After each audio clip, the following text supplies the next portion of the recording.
살펴보겠습니다. 이사야 37장하고 38장을 여러분이 이렇게 읽어보시면은 이 히스기야 왕의 기도로 되어 있어요.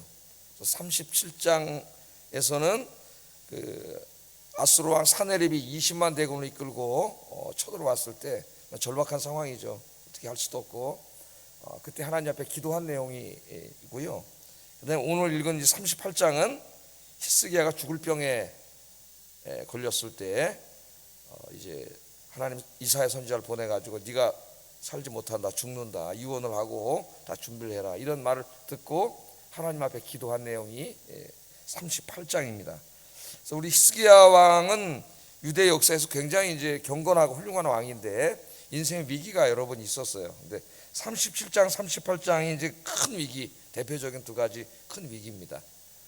이때 보면은 히스기야의 특징은 뭐냐? 이 삶의 위기 속에서 기도했다는 거예요. 포기하거나 절망하고 뭐 또 원망하고 불평하고 이렇게 하지 않고 하나님 앞에 나가서 기도했다는 겁니다. 기도했더니 하나님이 그 기도를 들으시고 응답하셨다는 내용이 37장, 38장에 정말 기적 같은 방법으로 하나님이 응답해 주셨어요. 우리 하나님은 기적의 하나님이시고 능력의 하나님이신 줄로 믿습니다. 자, 그래서 오늘 제목을 이 성경 말씀에 있는 것 거기서 뽑아왔는데 우리의 기도를 들으시고 우리의 눈물을 닦아주시는 하나님, 그렇게 정의했습니다. 여러분이 아침에 나와서 기도하실 때 그냥 허공에다 대고 그냥 막 스트레스 해소하는 게 아니고 우리가 조근조근 혹은 속삭이듯이 그렇게 기도한다 할지라도 이 기도를 들으시는 분이 계십니다.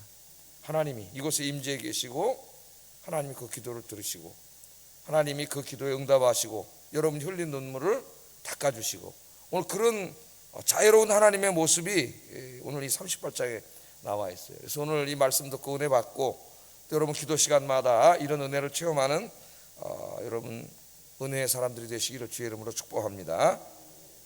자, 본문을 한번 좀 보겠습니다. 오늘 이 1절 말씀에 보면은 하나님이 이사야 선지자를 히스기야 왕에게 보내서 히스기야 왕이 지금 어떤 병에 걸려 있는 것 같은데 그 병으로 이제 살지 못할 거다, 회복하지 못할 거다, 이런 말을 전하라고 해가지고 이사야가 와서 그 말을 전해주는 것으로 시작을 합니다. 1절 한번 읽어보겠습니다. 1절 시작.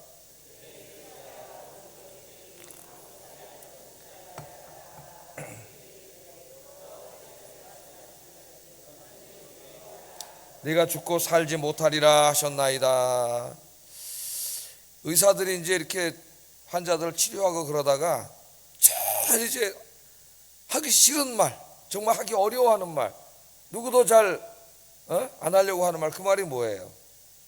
이 선생님 최선을 다했는데 이제 몇 개월, 3개월밖에 못 삽니다, 이런 얘기죠. 1년밖에 못 삽니다, 이런 얘기를 제일 하기 어려운 말이죠, 의사가. 근데 어느 날 이사야 선지자가 있는데 하나님께서 오셔가지고, 왕이잖아요, 히스기야는 왕, 권력자인데 히스기야 왕 찾아가서 그가 지금 병을 앓고 있는데 그 병에서 치유받지 못하고 죽는다, 침상에서 내려오지 못한다, 그러니까 가족들에게 유언하고 죽을 준비해라, 이 말을 전하라고 이렇게 얘기를 했어요. 그래서 이제 이 왕한테 가면은 누구나 이게 좀 기쁜 말을 전하고 싶겠죠. 아무리 하나님의 사람이라 할지라도 이런 말을 누가 전하고 싶겠습니까? 근데 하나님이 하라고 하셨기 때문에 이사야 선지자가 이제 가서 가감 없이 그대로 하나님 말씀을 증거합니다. 여호와께서 이같이 말씀하시기를, 거기서부터 하나님 말씀을 전하는 거죠. 너는 내 집에 유언하라, 내가 죽고 살지 못하리라. 이건 따옴표를 쳐야지. 원래는 이사야가 한 말이 아니고 누가 한 말이에요? 하나님이 하신 말이죠. 하나님이 하신 말을 그대로 전하는 거예요. 그러니까 선지자는, 구약의 선지자는 하나님이 하신 말씀을 가감없이 그대로 전하는 겁니다. 이 신약시대의 목사는 그대로 전하지는 않죠. 그대로 읽고 그 말씀을 해석하잖아요. 해석해서 이제 삶에 적용해 주는 일까지 하는데 이것은 이제 굉장히 중요한 일인데 잘못한 목사가 이 하나님의 뜻과 다른 얘기를 할 수가 있어요. 그래서 철저히 연구하고 준비하는 것이 굉장히 중요하겠죠. 자, 이 죽게 됐다는 이제 이 말을 들었습니다. 청천벽력 같은 소리예요. 병이 들고 아프고 그러면 이제 기도하고 그랬을 텐데 선지자가 찾아와서 이제 기쁜 소식을 전할 줄 알았는데 당신은 이제 죽습니다. 하나님이 전하라고 그랬습니다. 너는 침상에서 일어나지 못할 거다. 이혼하라고 말씀하셨습니다. 이 말을 듣게 된 거예요. 네가 죽고 살지 못하리라. 자, 의사가 이 말을 했어도 절망적인데 하나님이 하셨잖아요. 하나님이 선지자를 보내서. 그러니까 뭐 이게 어떻게 되겠어요, 여러분? 이 말 한번 들었다고 생각해 보세요. 예? 얼마나 힘들었겠습니까? 그런데 오늘 이 말씀을 보면 조금 이상하다, 그런 말씀을 우리가 생각해 볼 수가 있어요. 자, 만일 히스기야의 생명을 거두어가는 것이 하나님의 목적이었다면은 하나님이 굳이 이사야 선지자를 보내서 네가 지금 이 앓고 있는 병에서 일어나지 못하고 죽을 것이다. 자, 굳이 그 사실을 알릴 필요가 없죠. 그렇지 않겠어요? 그냥 내버려 두면 되잖아요. 그냥 병에 걸렸고 그냥 하나님께 선지자 안 보내고 가만히 있으면 하나님 그 사람의 생명을 데려가는 게 목적이었다면은 그냥 아무 일도 하나님 안 하시면 됩니다. 그럼 병에 걸렸고 그렇게 그 사람 죽을 거예요. 그런데 하나님께서 병에 걸려 있는데 굳이 하나님의 선지자를 보내가지고 네가 병에 걸렸는데 죽게 될 거다, 일어나지 못할 거다, 이걸 알려주라 그랬어요. 그거 왜 알려주라 그랬을까요, 여러분? 예? 그냥 내버려둬도 죽는데. 성경에 보면은 어떤 범죄자에 대해서 물론 이제 히스기야도 회개는 했지만은 뭐 죄가 깊이 연관되어 있는 것 같지는 않은데 어떤 죄인은 반드시 죽이라 그렇게 하신 말씀이 있고요. 어떻게 한 사람은 죽을 것이다 이렇게 말씀한 말씀이 있어요. 우리 배웠죠? 아침에 새벽 기도할 때 모세오경에서. 그래서 죽일 것이다 그거는 공법이에요. 법에 의해서 이제 사법적인 절차에 의해서 사형을 처하는 사형에 해당하는 형량이 그런 죄고, 죽을 것이다는 하나님이 그냥 데려가시는 거예요. 그 사람이 병으로 죽든 무슨 사고로 죽든 뭐 어떻게 죽든 그냥 하나님이 데려가시는 거예요. 그건 죽을 것이다예요. 죽을 것이다. 히스기야가 죄랑 연관되어 있는지는 우리가 알 수가 없고 뭐 회개는 합니다. 아까 우리가 읽어봤지만 자기 죄에 대해서 회개는 하죠. 자, 하여튼 그냥 내버려 두면 죽을 텐데 선지자를 보내서 이것을 알려주셨어요. 자, 왜 하나님께서 이사야 선지자를 통해서 알려주셨냐 하면은 이유가 있는 거예요. 거기는 죽는 게 목적이 아니에요. 히스기야 왕을 생명을 거두어 가시는 게 목적이 아니라 하나님의 목적은 살려주시기를 원하는데, 하나님이 히스기야 왕에게 원하는 게 있어요. 원하는 게 살려주시기를 원하는데, 그래서 알려준 거예요. 그걸 뭘 원할 거예요? 하나님이 이 문제를 놓고 기도하기를 원하는 거예요. 하나님. 때로 우리 인생에 어떤 문제들이 이제 생길 때가 있는데, 예? 그때 하나님의 메시지가 기도일 수 있습니다. 기도. 그걸 우리가 잘 들어야 돼요. 기도하기를 하나님 원하시는데 저 사람이 기도를 하지 않아요. 자꾸 자기 지혜와 경험과 능력으로만 살려고 그래요. 그럼 때로 하나님이 우리 인생을 꼬아놓을 때가 있어요. 예? 하나님 부르시는 소리예요. 기도하라고. 이 히스기야는 이제 이 이사야 선지자의 말을 듣고는 성경에 보면 바로 어떻게 합니까? 예? 바로 기도하잖아요. 무릎 꿇고 하나님 앞에 바로 기도를 해요. 그래서 하나님께서 때로 이제 우리에게 고난을 주실 때에 그 고난의 메시지는 하나님이 우리를 부르시는 확성기라 그랬습니다. 제 말이 아니라 그 C.S. 루이스라고 하는 20세기 가장 위대한 그 소설가죠. 우리나라 나니아 연대기 이런 걸 통해서 안 믿는 사람들도 잘 알고 있는 그런 사람이 독실한 그리스도인데, 그 사람이 이제 고통이라는 책을 썼어요. 하나님의 백성들에게 왜 고통이 오는가 이런 주제로 쓴 책들이 굉장히 많습니다. 근데 이런 책들의 원조예요. C.S. 루이스의 책. 나머지 다 거기서 나온 아리오의 책들이에요. 비슷한 책들. 그 원조인데, 고통이 뭐냐? 우리 인간이 살다 보면 하나님을 믿는 사람들에게도 고통이 올 수가 있는데, 그 고통의 메시지가 뭐냐면은 하나님이 우리를 부르시는 확성기라 그랬죠.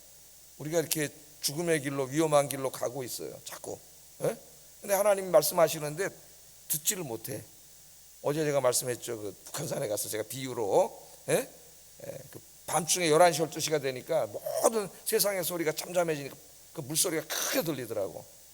하나님은 계속 말씀하시는데 세상의 소리가 너무 시끄러워가지고 듣지를 못해요. 귀가 먹어서. 그러니까 하나님이 어떻게 해요? 큰 소리로 하지 않으면 못 들어. 이 사람이 어리석어서 그냥 내버려 두면 되어 죽게. 근데 하나님 사랑하시기 때문에 그걸로 가면 안 되니까 살려주시려고 큰 소리로 깨달게 하는, 큰 소리로 부르는 게 고통이라는 거예요. 우리가 다 경험하지만 우리 인생에 고통이 오면은 우리가 하나님 찾습니다. 기도하다 하는 사람은 하나님 앞에 나와서 기도하고 하나님께 매달리게 되죠. 그 전까지는 자기가 다 혼자 살 수 있는 줄 알았는데 어느 날 고통이 딱 오고 나면은 그게 아니라는 걸 깨닫게 돼요. 우리 오래전에 IMF로 굉장히 많은 사람들이 힘들었는데, 그때 이제 제가 이렇게 IMF 때문에 직장을 잃고 이런 분들하고 이렇게 이야기를 하다 보니까 제가 한 설교를 그대로 진짜 이 IMF 전까지는 정말 별로 기도 안 했대요. 자기 능력과 힘으로 좋은 직장 들어가서 다 일하고 하는 일마다 잘 되고 그랬는데, 갑자기 이 금융위기가 닥쳐가지고 직장을 이제 간두게 되고 이런 일이 닥치니까 그때 깨달았다는 거예요. 아, 이 모든 게 이게 하나님의 은혜였구나. 에? 할렐루야. 그래서 하나님이 깨닫지 못하기 때문에 우리 삶에 충격을 주시는 거죠, 고통을. 그래야 그 사람이 하나님 앞에 영육간의 복을 받아서 더 잘 살 수 있는데, 하나님께 와서 기도해야. 자꾸 세상으로 가고 있으니까. 하나님 부르시는 소리예요. 여러분, 인생에 문제가 있습니까? 지금 다 누구나 있겠죠. 다 나름대로의 문제를 가지고 살아가요. 그런 인생에 문제가 없는 사람 아무도 없습니다. 목사는 없을까요? 목사도 있어요. 우리 인생에 모든 문제가 다 있어요. 그 인생의 문제는 하나님 기도하라고 우리에게 큰 소리로 외치는 소리로 들으셔야 됩니다. 하나님이 그 고통을 주신 이유가 기도라면, 기도하지 않으면 그 문제는 해결되지 않습니다. 왜냐하면 그 고통의 메시지가 기도이기 때문에. 깨닫지 못하면 계속 자기가 가시치에 뒷발질하는 거나 마찬가지예요. 사도 바울은 그랬죠. 하나님 자꾸 핍박하니까 하나님이 왜 가시치에 뒷발질을 하느냐. 여러분, 가시치가 가시가 이렇게 있는데 그걸 뒷발질하면 어떻게 되겠어요? 거기 자꾸 다치려고 피투성이가 되겠지. 그래서 오늘 히스기야가 이제 하나님 앞에 돌아와 기도하는데, 여러분 인생이 오늘 그 히스기야처럼 기도하는 인생으로 오늘부터 다시 이 기도의 골방으로 회복하자 했는데, 회복하는 이 시간 되기를 주의 이름으로 축복합니다. 자, 히스기야는 믿음의 사람이었습니다. 그래서 이사야 선지자로부터 절망적인 얘기를 들었을 때 이것을 죽는다는 얘기로 듣지 않고 하나님 기도하라고 하시는구나 이렇게 들었어요. 그래서 바로 그 다음에 보면은 하나님의 무릎을 꿇고 기도하는데, 38장에 이제 이 절망의 순간에 히스기야가 기도한 내용들이 쭉 나옵니다. 그래서 몇 가지 한번 좀 생각을 해보겠어요. 아침에 첫째, 히스기야는 얼굴을 벽으로 향하여 기도했다 그럽니다. 2절 한번 읽어보겠습니다. 시작. 얼굴을 벽으로 향했다는 거죠. 얼굴을 벽으로 이렇게 벽으로 향했어요. 그 어떤 상징적인 의미가 있을까요? 오직 하나님 한 분께만 집중하는 거죠. 뒤는 보지 않는 거예요. 왕이니까 뭐 자기 병을 한번 치료하기 위해서 의사들이니 뭐니, 그 시대에 뭐 지금같이 의술이 발전하지는 않았겠지만 할 수 있는 최고의 뭐 사람들을 다 불러올 수 있지 않겠습니까? 그런데 히스기야는 알았어요. 네가 여기서 일어나지 못한다는 말씀을 듣고, 이 병은 세상이 고칠 수 있는 병이 아니에요. 누구만 고칠 수 있어요? 하나님만이 고쳐주실 수 있는 병이라는 걸 깨달았습니다. 그래서 누구의 방해도 받지 않고 누구도 의지하지 않고 뭐 의사든 신하들이든 다 등져놓고 오직 하나님을 향하여, 그 말이죠. 벽을 향하여 기도했다. 오직 하나님을 향하여 하나님 한 분께만 집중했습니다. 우리 인생에서 때로 우리는 세상을 등지고 오직 하나님만을 대면하여 서야 할 때가 있어요. 하나님이 그런 기도를 원하십니다.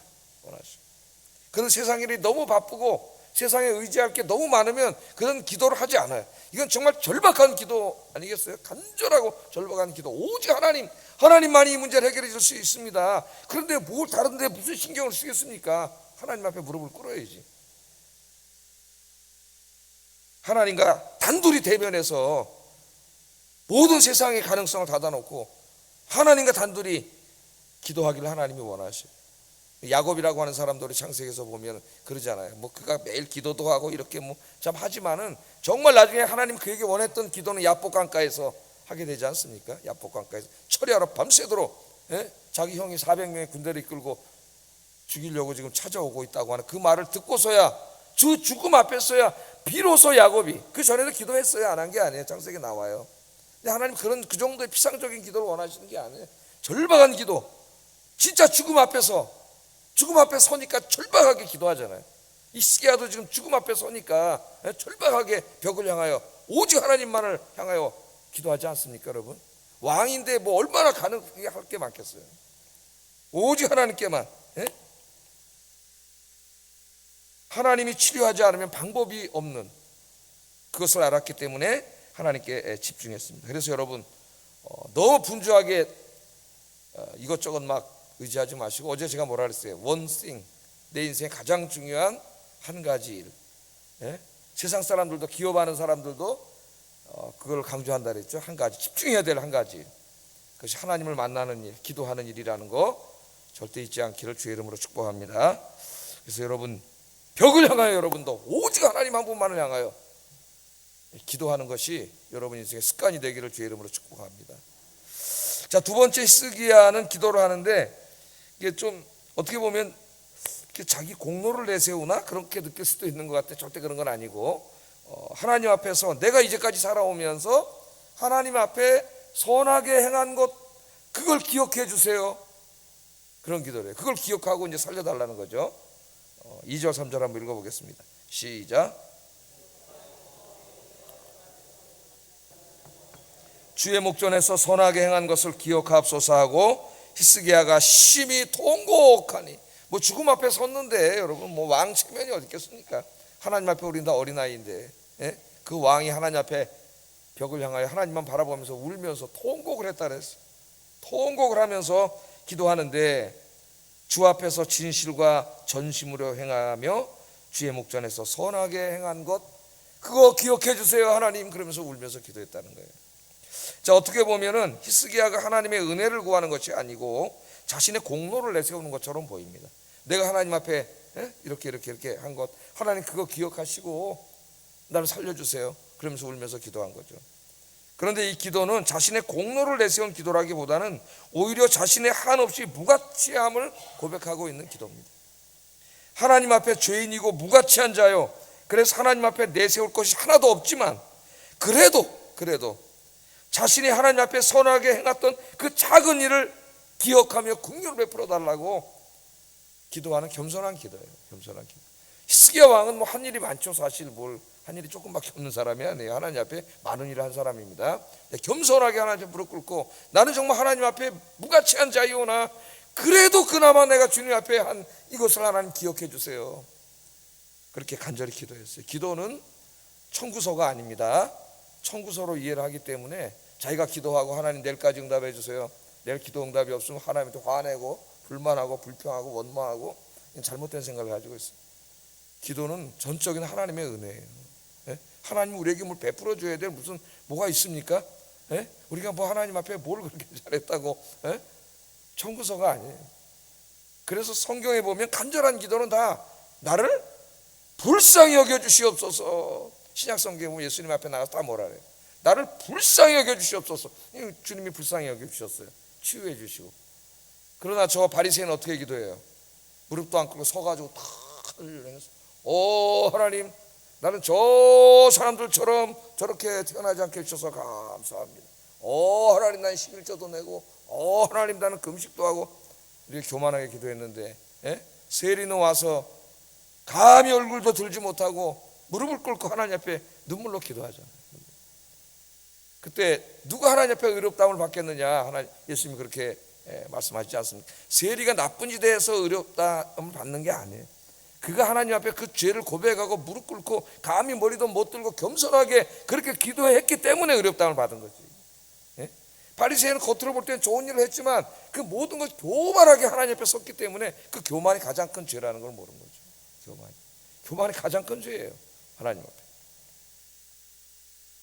기도 응답은 전적인 하나님의 은혜입니다. 그래서 여러분, 오늘 아침에도 기도할 때, 매일 기도할 때 하나님의 은혜를 구하세요. 은혜. 나는 아무 자격이 없는 자이오나 예수님의 십자가의 공로 의지에 기도합니다. 저를 용서해 주세요. 이 병을 치료해 주세요. 내 문제를 해결해 주세요. 그렇게 기도하세요. 그러나 그렇게 우리가 성경을 읽으면서도 그래도 한 가지 여기서 배워야 될 것은, 그래도 내가 하나님 앞에 기도할 때 주님, 내가 요구한 것은 기억해 주세요. 그런 삶을 살 수 있기를 주의 이름으로 축복합니다. 겸손하게. 세 번째, 히스기야는 기도하는데 통곡하며 슬피 울며 살려달라고 기도했어요. 이제 실존적인 기도죠. 16절 한번 읽어보겠습니다. 시작.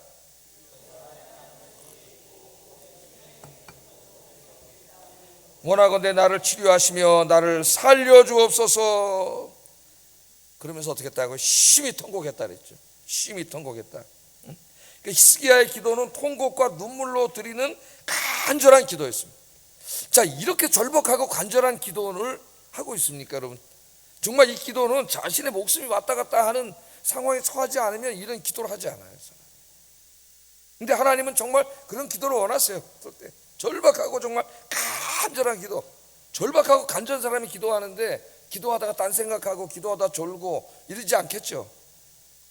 예? 하나님 앞에 그냥 집중이 돼 모든 잡념 다 없어져요. 오직 하나님 앞에 그냥 기도하는 거죠. 시편의 기도들을 읽어보면 다윗을 비롯한 경건한 사람들은 다 하나님 앞에 기도드릴 때 눈물로 간절히 기도했어요. 어떤 사람은 기도하다 뭐라 기도했어요? 주님, 나의 눈물을 주의 병에 담아주세요. 굉장히 시적인 표현인데 하나님 앞에 가서 흘린 눈물을, 그 눈물이 헛되지 않고 그 눈물이 하나님의 병에 담아달라고 하는 그런 기도를 해요. 기가 막힌 기도를 하는 거죠. 눈물로 하나님 앞에 기도. 다윗은 아파서 병들었을 때, 히스기야처럼 병들었을 때 어떻게 기도했어요? 얼마나 울면서 침상에서 기도했는지 그 눈물이 요를 적셨다 그랬어요. 네?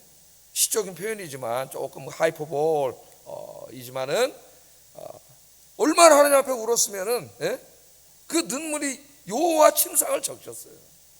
자기도 그렇게 간절하지 않은데 뭘 하나님 앞에 응답해 달라고 기도를 해. 그 우습잖아요, 그죠? 하나님 기도를 들으시는데 자기도 그냥 건성으로 기도하면서 뭘 응답해 달라래. 그 사람이 정말 그 간절히 원하는 절박함과 안타까움 볼 때 하나님 그 눈물을 닦아주시는 거예요. 그냥 여러 가지 가능성 중에 하나님 이렇게 도와주세요. 하나님 그러니까 자기도 전적으로 의지하지도 않고 자기도 절박하지도 않고 그런데 뭘 하나님 앞에 기도하냐 그랬겠죠. 정말 절박하고 간절하게 기도해야 돼. 이 얼마나 울면서 기도했냐면 14절에 보면 재미있는 표현을 합니다. 14절에 자기가 이렇게 기도했다. 한번 읽어보겠습니다. 시작. 비둘기같이 슬피 울며 내 눈이 쇠하도록 악망하나이다. 여호와여, 내가 압제를 받사오니 나의 중보가 되옵소서. 자, 뭐라 그랬어요? 제비처럼 학처럼 그랬는데 제비는 어떻게 울어요? 우리 교회 여기서 3층에 손님이 찾아와요. 매년 제비가 찾아와가지고 찾아와서 놀고 집 짓고 그러는 건 좋은데 자꾸 똥을 새똥을 싸가지고 문제인데, 제비는 지지배배 자 소리도 들리지 않게 이렇게 조근조근 울지만은 학은 꺼이꺼이 그러면서 크게 온다래요. 그러니까 제비처럼 학처럼 울었다는 거는 어떨 때는 막 그냥 너무 힘들고 이제 죽잖아요. 죽음 앞에서 그냥 그렇게 소리도 못 내고 제비처럼 울면서 기도할 때도 있었고, 기도도 하고, 때로는 학처럼 그냥 큰 소리로 쭉 살려주세요 이렇게 기도했다. 또 어떨 때는 그냥 우리가 다 그렇게 기도하지 않습니까? 그걸 그렇게 표현한 거예요. 제비처럼 학처럼 그렇게 하나님 앞에 가서 울면서 살려달라고 절박한 기도를 하나님 앞에 드리는데, 이 기도는 헛되지 않습니다. 왜냐하면 하나님 듣고 계시기 때문에. 우리는 기도할 때 하나님 앞에서 기도하는 거죠. 하나님이 우리 눈에 보이지 않지만 전능하신 하나님이 그 앞에 계시는 거예요.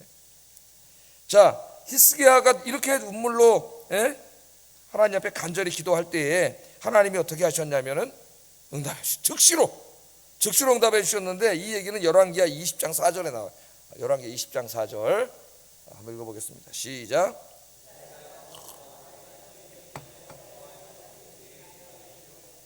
이사야가 그 얘기를 전하고 그 성문을 나가기도 전에 하나님께서 응답을 해주셨어요.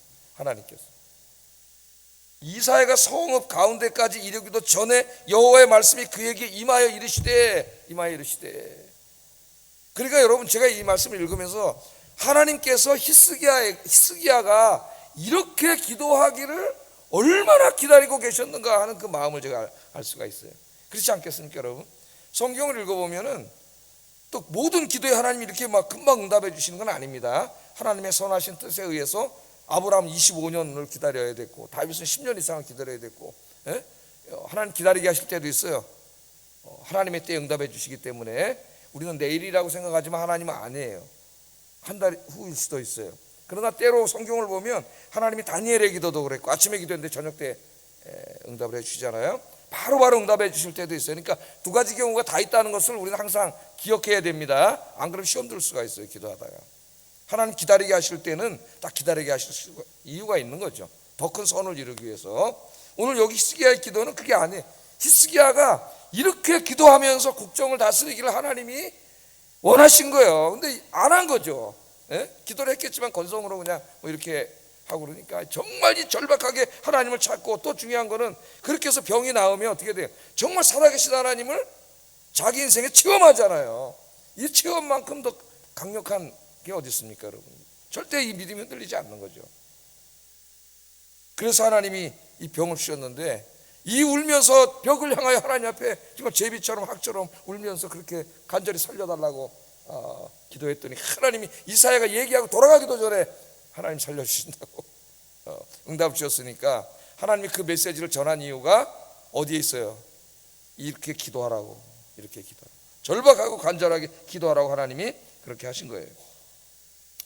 자, 그러면 4절 5절 한번 같이 읽어보겠습니다. 시작. 이에 여호와의 말씀이 이사야에게 임하여 이르시되, 너는 가서 히스기야에게 이르기를, 내 조상 다윗의 하나님 여호와께서 이같이 말씀하시기를, 내가 내 기도를 들었고 내 눈물을 보았노라. 아멘. 이 하나님 말씀입니다. 내 기도를 들었고 내 눈물을 보았노라. 그러니까 여러분, 이렇게 주님의 전에 와서 울면서 하나님 앞에 기도, 뭐 속삭이면서 흐느끼면서 울면서 기도하든 소리를 내서 기도하든, 하나님은 어디에? 그 여러분이 기도하는 그곳에 항상 계신다는 거죠. 집에서 기도하면 집에 계시고, 거기서 그 기도를 들으시고, 그 눈물 흘리는 거를 다 보셨다 그러잖아요. 그러니까 하나님 앞에 가서 울고 기도하는 건 결코 헛되지 않아요. 하나님이 다 보고 계신데, 그 하나님은 어떤 하나님이냐면 전능하신 하나님이에요. 오늘 그 징조를 보여주는데, 병이 낫는다는 징조까지 보여주셨어요. 해시계의 그림자가 뒤로 10도 물러간다 그랬어요. 여러분, 해시계의 그림자가 뒤로 10도 물러간다 그러니까, 또 이제 요새 과학자들이나 이런 사람들이 성경은 신하고 뭐 이런 얘기를 또 하는 거예요. 왜냐하면 그렇게 되면 어떻게 돼요? 지구가 자전을 거꾸로 했다는 얘기입니다. 과학적으로 말하면 자전을 거꾸로 했다는 얘기, 있을 수 없는 얘기예요. 네? 그러나 제가 늘 얘기하잖아요. 그 자전을 하도록 만들어 놓은 그 물리적인 법칙을 만든, 중력의 법칙을 만든 그 분이 누굽니까? 하나님이세요. 다 하나님이 만드신 거예요. 에? 우리 인간이 그랬다 그러면 거짓말이지. 제가 만약에 해시계 그림자 거꾸로 10도, 제가 지구를 거꾸로 돌렸다 그러면 그 사람 정신병원에 가야지. 제가 훌륭한 목사가 아니라. 그러나 그분 누가 하신 거예요? 그게 하나님이 하신 거잖아요. 하나님. 그러니까 이단들이 뭐 이상한 신비한 일을 했다 그러면 어떤 목사가 그거 믿지 마세요. 그건 인간이 할 수 있는 일이 아닌 일은 하나님이 하시는 거예요.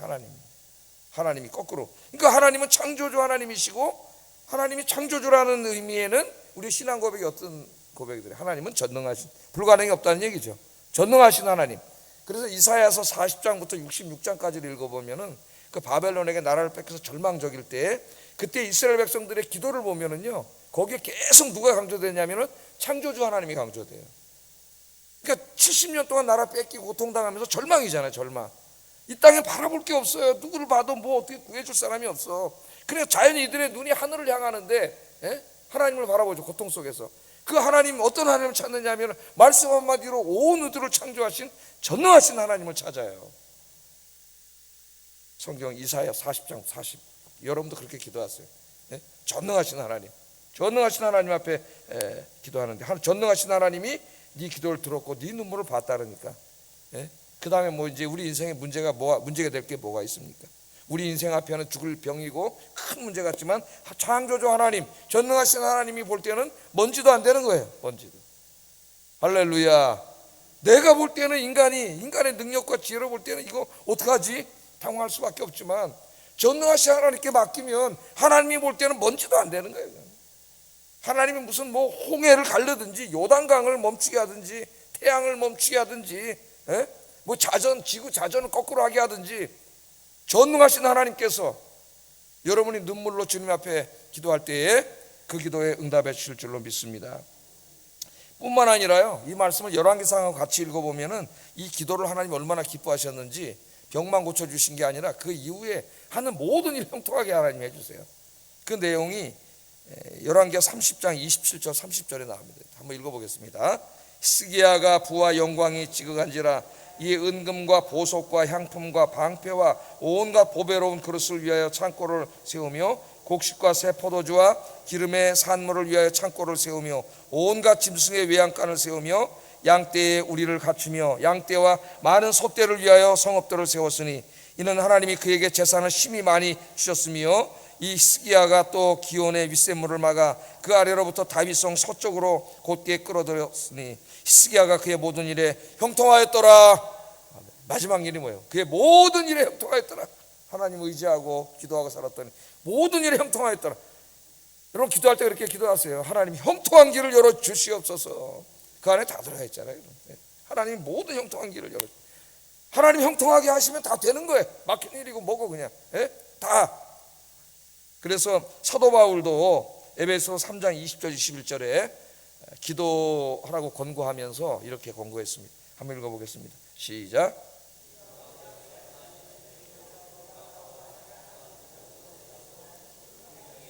교회 안에서와 그리스도 예수 안에서 영광이 대대로 영원 무궁하기를 원하노라. 아멘. 조금 아까 우리 찬송했죠. 내가 기도하는 것에 더 넘치도록 하시리. 그런 가사를 생각하면서 찬송하면 큰 은혜가 돼요. 우리 가운데 역사하시는 능력대로 우리가 구하고 생각하는 모든 것. 여러분이 아침에 나와서 생각하고 기도하시잖아요. 좀 이따 기도하실 거 아니에요. 그런데 하나님 그것에 더 넘치도록, 오늘 히스기야처럼 더 넘치도록 하실 이에게 그러잖아요. 교회 안에서와 그리스도 예수 안에서 영영이 대대로 영원 무궁하기를 원하노라. 아멘. 오늘 히스기야의 말씀을 통해서 하나님이 우리에게 귀한 메시지를 주십니다. 하나님의 백성도 살다가 이런 위기가 닥쳐올 수 있다는 것을 가르쳐 주시고, 그때 우리가 무엇을 해야 되는가 그걸 가르쳐 주셔요. 기도하라. 이 하나님의 메시지입니다. 기도하라. 이 시간에 우리 기도하기 전에 오늘 그 히스기야의 병을 고쳐주신 하나님 기억하면서 찬송 부르고 같이 기도하겠습니다. 기적의 하나님, 너무 은혜로운 찬송인데 찬송하겠습니다.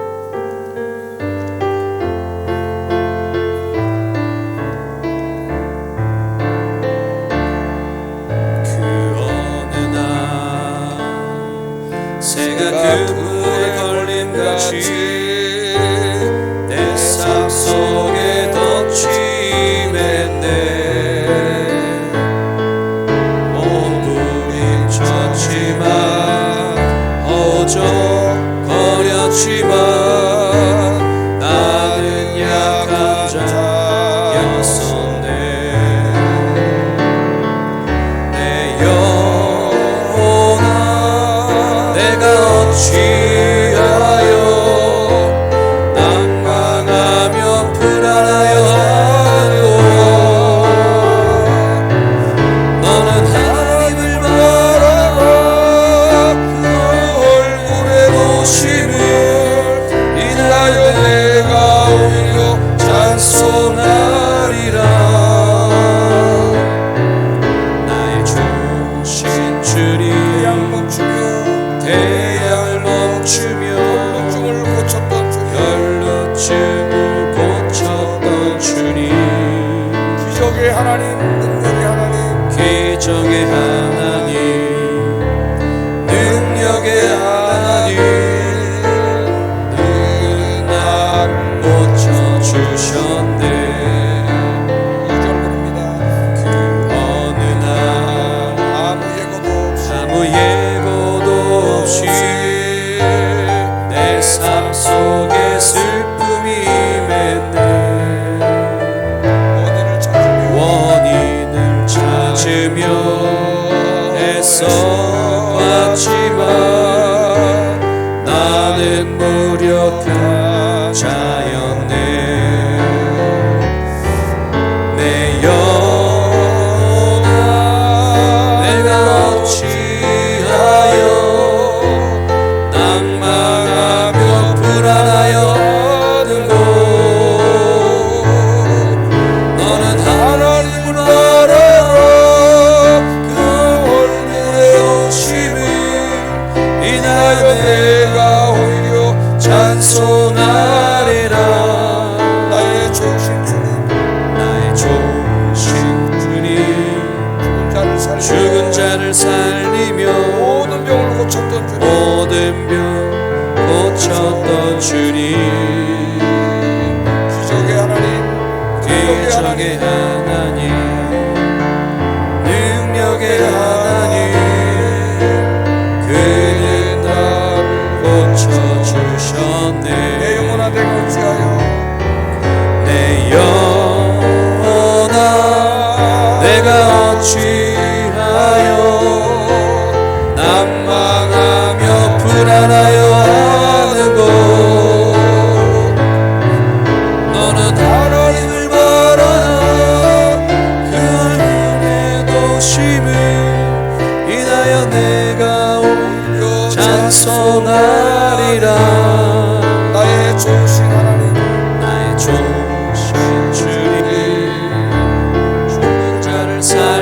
오늘도 찬송하세요. 모든 병 고쳤던 주님,